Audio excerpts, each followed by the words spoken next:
Star Wars Outlaws. They say it's Star Wars' first open world game. However, they really had to go ahead and choose Ubisoft of all devs to make this open world game. Jesus, what a mistake. Now look, you guys know I don't bullshit or don't hold back. Star Wars Outlaws, I will say, isn't a bad game, but hold on, it isn't quite a good game either. Let me fucking explain. Just don't fucking crucify me yet, god damn it. The game isn't a bad game, but it isn't quite good either. It's just full of missed potential, pointless shit, and honest to god, shit you don't even need to actually do to progress through the game, which is like 90% of the worlds and, side activities of Star Wars Outlaws. To be fair, I gave the game and its side activities a fair shake, but it just revolves around thieving and sneaking around, and when you do get caught because the stealth isn't really that good, you just, shoot around, do what you need to do until you unlock whatever. And honestly, unlocking the other blaster mods, especially like the blast bow ones, was a blessing, honestly. Hold on, let me just I'm getting ahead of myself. Let's just first talk about the story, then we can get to the gameplay, and, I'll talk about the gameplay here and there. And, the faction system, and overall, my thoughts on the game and its missed potential. So let's talk about the story. You're K-Vess, a young outlaw who is good at stealing things, presumably, and a buddy named Nix, this little guy, right? You get a job to infiltrate a mansion, you go in, you open the vault with the actual password somehow, which was never elaborated, and you find some guy in the vault. No riches, no nothing. She finds out that they are rebels, and, she gets left behind because, I guess, right? She escapes the big bad, interrogating her, and, she takes his special ship and gets a death mark put on her. And for the most part of the game, from what I saw, no one really shows up to really collect besides, scripted scenes and a specific bounty hunter. And that's it, right? That's really it. She hides out on a planet doing jobs for whatever faction you choose, but the Crimson Dawn is pretty much in like the main plot of the beginning of the game. Most of the beginning is fixing up your ship, your speeder, getting to know some of the factions and how to do things, overall open world shit. And it really just doesn't really amount to much but, looting people's shit and killing whoever is in the way. Is the combat fun? It can be with, the regular fucking weapons you grab off the ground and, you're mowing down a whole bunch of like stormtroopers or whatever. With the regular pistol, not really, but as soon as you get like that chargeable explosive blaster bolt thing, you can send fuckers to the fucking moon if you can, but that's normally mid-game. So yeah, back to the story. The story stuff, your mechanic sets you up, tries to kill you. The cool droid from the trailer saves you. ND, more like MD for major fucking disappointment. Not gonna lie, thought he was gonna be a major part of the battle, of battling and combat and stuff like that, and him coming with you and shit. No, none of that. He primarily is just on the ship and he just, directs you in missions and stuff like that and helps out during scripted scenes. Yeah. Big disappointment. So, yeah, he works for this guy named Jalen Vrax, some dude who wants you to gather up a crew together to hit Slero, the big bad who you escaped from, and steal all his shit and, get a whole bunch of riches and so on and so forth. And he needs you to get a droidsmith, a heavy, and a demolitions expert. I don't know why I had such trouble with that right there. An expert in blowing shit up, essentially. Which is, yeah, neat, I guess. I can tell you this, the only thing I really liked was the demolition story, because it felt like they were actually doing something there with your choices. It really didn't really matter though, because, the factions don't really fucking matter because you don't really get much from them. But yeah, it's just whatever, right? The droidsmith is a friend of K's, and, his storyline is taking down a variant of like a droid that he wants to destroy that he created. The demo expert is being used by the queen to create bombs for the Empire, but the princess is siding with the Crimson Dawn to take over, but the Crimson Dawn is using this opportunity to get this DNA thing that controls the whole clan and wants to like fully just take over this faction from top down and, do whatever, right? And, I didn't let that happen, of course. I sided with the Ashiga clan and, they became the homies. So that's that's about it. Let's see. The heavy, he was just a dick. He gave Nyx away to the Hut clan, dies pathetically. I did save Nyx, and honestly, with the voice actress, going, pretty well when it comes to voice acting, talking about the situation, the voice cracking, the emotion in her voice, I was pretty impressed. Most of the dialogue, though, is pretty standard Ubisoft shit, though. To the point, pretty bare, kind of, not really engaging. um, in the end, we never got a heavy because, he died. But on Tatooine, you do learn to use heavier weapons, which is, pretty fucking neat. The heavier combat in the game is pretty fun to me, but I like playing heavier stuff regardless, so that's more of a preference thing. I do wish we could have made our own kind of outlaw, sort of like Cyberpunk, where we play as Kay, a girl or a guy, and we can just build our outlaw the way we want, and in combat and customization. But here, I do like Kay Vess here, right? I do like her character. She does have a few flaws, though, here and there, but we'll get to that. Before the end of the game, when we got our crew together, we did have to fix ND because he was short-circuiting, and, he was an old droid, and this is how we get the rebels on our team to help with the heist. Then we go to actually do the fucking heist. Jesus, it's pretty fucking quick. It's pretty straight to the point. Kind of nuts, actually. No real action besides the shootouts, and that's really it. No dramatic anything besides the big reveal about the actual loot being just information and stuff like that, right? No real crazy moments with that. The game's plot is pretty predictable, especially if you were paying attention, where Sliro and Jalen were actually brothers, related or whatever. Jalen did take this opportunity to take all the information from Sliro's vault and use it to bribe the Empire to take Sliro's position and killing him as well. And Sliro was the director of the ISB, that faction in Star Wars Battlefront 2 that ran around kicking your face in. Yeah, he was director of that. Not gonna lie, I did appreciate them showing these guys in this game because we don't really know much about them. We don't really see much screen time of them. But unfortunately, they did, do pretty bare stuff with them here in this game too. They didn't really beat our ass. It was just Sliro's faction that, were a pain in my ass because they had so much armor and shit. But thank God for the explosive bolt. So yeah, we save ND from Jalen's control after when, we go to save him, I guess. We kill Jalen, and with the help of the Ashiga clan, we take down this, Star Destroyer or whatever. I guess whatever primary faction that you side with comes to help you out. I don't know if anyone shows up if you have bad reputation with everybody, but who the fuck knows, right? Kay gives like the blackmail orb thing to a bounty hunter that she gets close to in the game, and I guess she's gonna go off to create her own faction, I suppose. And Kay is now free to roam the galaxy. Yeah, that's how the game ends. That's neat, right? So, yeah. I also, there were apparently issues with Kay and her mom that they really didn't really explain until like the time of the game where she just shows up, where we have like a bad flashback of her getting left or whatever. It was just kind of forced, kind of weird.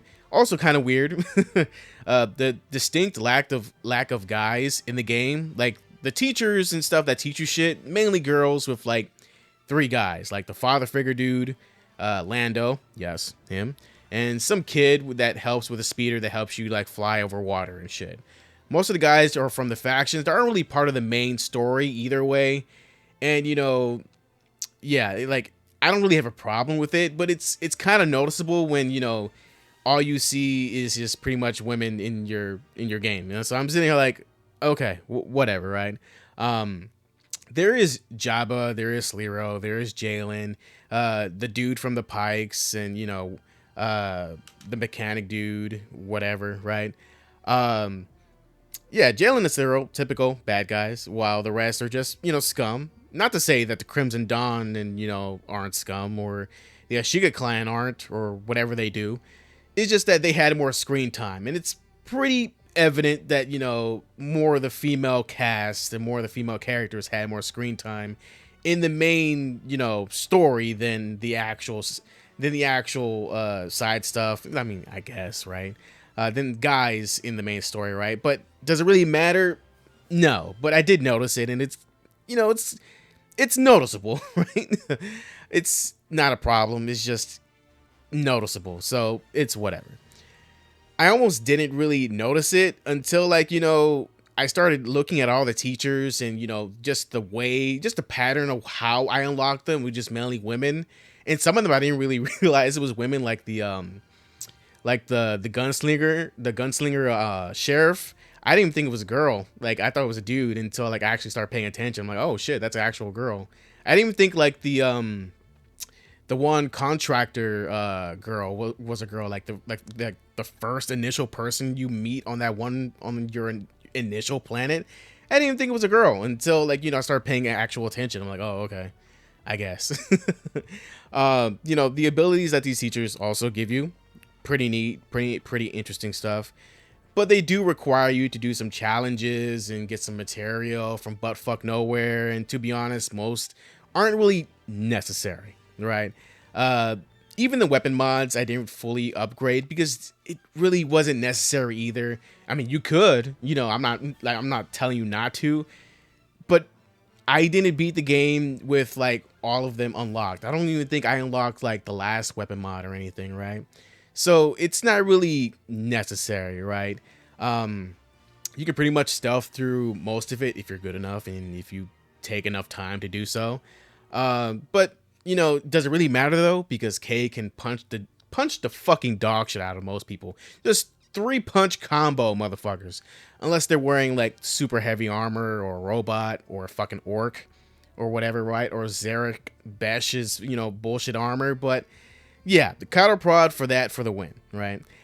But there are a lot of upgrades and different weapon mods that can be neat to use and unlock and stuff, but not really necessary. Didn't really get too much of it because it wasn't really anything of necessity to, make things easier and just, like, be like, hey, I need to go ahead and up my skills and up my gear and stuff to get through this part because it's really fucking hard and I can't get through it.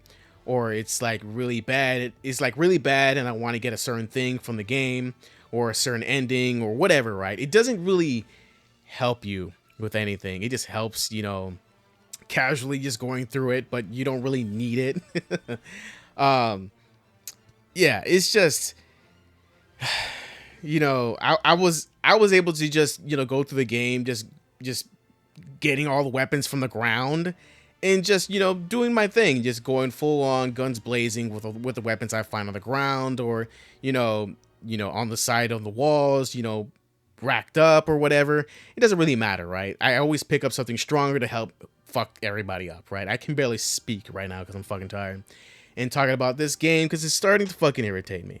It's all really just fetch and infiltration missions while trying not to let the enemy alert the whole base, but even if they do, you just go ahead and just beat them up and stop them from alerting everybody.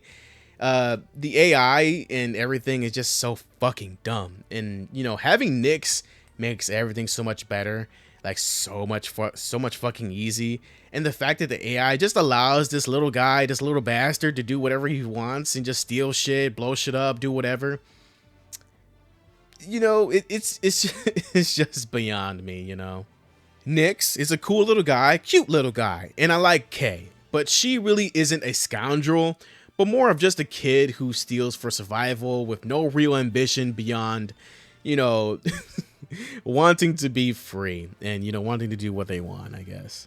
And I think I don't think that's interesting, right? If that has, any sort of, meaning to it, I mean, I guess. But she doesn't really have much aspirations. Like, if she had aspirations like finally creating a family, being able to take care of everyone that takes care of her, or like, them adding a morality system or something to sort of like gauge out what she likes or wants, and we can sort of choose out what sort of K we want to create in this sort of story. Stuff that makes our decisions fucking matter. I don't know. She isn't cut out for this life, and I don't think she is a great vehicle for a Star Wars Outlaws game, but more for a Star Wars PG game, because this game isn't that fucked up, isn't that much of an Outlaws game. It's more of a, thievery type of game. It's more of a thief type of game, right? It's more of a assassins type of game. Shocker, right? The side missions aren't either, but the teacher ones are pretty fucking cool when it comes to the story and stuff, especially the ones on Tatooine. Pretty fucking neat. I'm surprised that the speeder missions didn't include racing somehow. None of the main missions include winning a gambling game or tournament or racing, or none of that cool stuff that you see throughout the game. It's optional, of course. You can get some money, right? Neat, right? What do you need to buy, right? Everything literally is out in the open world. All you got to do is just go ahead and grab it, right? Besides the stuff that they're making you go grab, as a side mission. And I'm not doing any of that. I'm not going to butt fuck nowhere just to get this one thing that I'm not going to fucking use. And, again, like, what do I need all this money for? Like, it doesn't really fucking matter. Getting top tier shit doesn't really fucking matter, because you can go through the game with just the bare minimum of what you got. And I just thought about this right now. So in one of the flashbacks, you use a fusion cutter to cut Nyx's lock, and that's how you adopt her. But you never really use a fusion cutter until towards the end of the game, and that really fucking bothers me. It just sort of pisses me off. But anyways, right? I'm just getting so fucking off topic. There's no reason to sort of like get stronger shit technically, because you can cruise through everything with just your normal kit. Big example, I kind of invested in my speeder thinking I was going to get in high speed chases. To be clear, the chases in this game are so fucking ass. It's funny. But when running away from the Empire with Vale, the bounty hunter that was on my ass, I had to slow down for this bitch, right? So I'm just like looking at her like, what the fuck? Like, I lost her so many times in the mission because I was so confused. Like, did she like speed ahead of me? Like, is she going a different route? Am I going the right way? No, she is just that fucking slow. And like the whole ordeal, the whole quote unquote chase made me want to blow my fucking brains out because it's slow, it's not interesting, and it was just not it was just not fun. So I'm just like, Jesus Christ, what the fuck is this? Even the space battles are just hold to lock on and just shoot. I did appreciate how you can actually like fuck up a Star Destroyer like old Battlefront style and do that sort of thing. I appreciated that. However, most of the space battles aren't really, much to talk about. They also did hide like the actual maneuvers for your ship behind ability perks, which I didn't unlock because of course I'm not in space that much to really give a fuck about that shit. There's no difficulty spike anyway in the game to really make me want to go get better shit to go through the game. You're just trudging along the game and just doing things, right? And that's really it. I just think this game missed the chance to allow you to fill the emptiness of the world in this game with, I don't know, your own faction. Because in this game, you don't even invest anything in the factions besides contracts to get money, I guess. And, reputation that, if you just kill a few guys, run through their territory or, piss them off a little bit, it's just going to go down regardless. So who the fuck cares?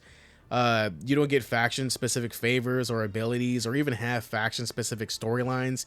You just are able to just walk in their territory and, talk to their shops, and that's it. Get different clothes that don't really fucking matter. That's that's about it. Like I said, I think investing in these factions and helping them grow, being a shadow investor that can sometimes pin factions against each other or have them ally with each other to sort of go against another more powerful faction in the area, that could have been really fucking fun. But yeah, we didn't get none of that. Like imagine like the Hutts allowing you an ability to hold heavier weapons, right, instead of just your basic pistol, right? Well, and they can be summable for fighting and stuff like that. Of course, some credits. Crimson Dawn giving you the ability to hack into enemy territory and use their turrets against the enemy, and pay them for info about every enemy in the area to try and infiltrate, like whatever area you're trying to infiltrate. Yeah, that took a bit to fucking say. A lot of saliva in my mouth. Anyways, the pikes. The pikes ability could have you go through, give you some sort of space transport or space support. That could be interesting, give you ways of escaping enemy attention. That could be really fun. Using their routes to reach harder locations in space, which could be pretty fucking neat. The Ashiga clan, which is a whole new clan made for this entire game. Which, if that's the case, then why not make your own, faction? There's some ideas in there, I guess. The Ashiga clan, their ability could be to distract and sabotage, in a base or whatever, cause pandemonium or whatever, or paying them to smuggle certain weapons and equipment into a location for you to use later. Shit like that, man. Imagine just taking over some of the locations that you've been at, or just some of the locations that, the factions are owning, and, you kick them out and you put your own faction there, and you're going to war against multiple factions and stuff like that. That could have been really fucking cool, right? But I think Ubisoft really should look into allowing us to do more into, like, doing more and invest more into the worlds they create instead of just having us explore in it. And, going to an objective, finishing objective, and never coming to this place ever again, which is just a waste of, time, honestly. Time on their part, time on my part, because most of the time, a lot of this shit doesn't really fucking matter. Again, I would rather build something up in my open world games than just, slightly get some reputation and, make some money, right? That I don't like that, and I don't like any of that shit. Look at Metal Gear Phantom Pain, right? I'm running around and running my own private military at the same time in the field. Look at Assassin's Creed Brotherhood, for fuck's sake. I am rebuilding the Assassin Order. Look at Ghost of Tsushima. I'm not just making myself stronger, I'm becoming the hope and the ghost of Tsushima to go ahead and drive off the Mongols off my fucking island, right? So if none of that is really like making me feel like I'm getting invested in the world and the story, I'm not really going to be liking your game. While in Outlaws, you're just trying to be free, I guess, right? I also caught that the Ashiga clan is also, very influenced in Japanese culture, which, which is really interesting because they're also making another game that's also influenced by Japanese culture, right? What a coincidence, right? But anyways, this game had a lot of potential, and I'm sure it'll continue with its, season pass and more story content. I just don't find the story really that interesting. It's boring, generic, with some good parts here and there, but nothing really to save the story. And the open world truly could have been better, but they just gave us, the good old Ubisoft special, which is not special at all. To me, the game is a 5, and if I kept up, and if the game kept up the shit from the beginning, it would have been just a 3 or 4. Not gonna lie, it was just painful in the beginning, and it's painfully average now. And it is certainly a game you should play when it goes on Game Pass or some shit, right? It isn't anything special, and I don't recommend it for the price it is at right now. Let me know your thoughts in the comments below, and what do you think of my review here? Like, do you love this game? Do you hate this game?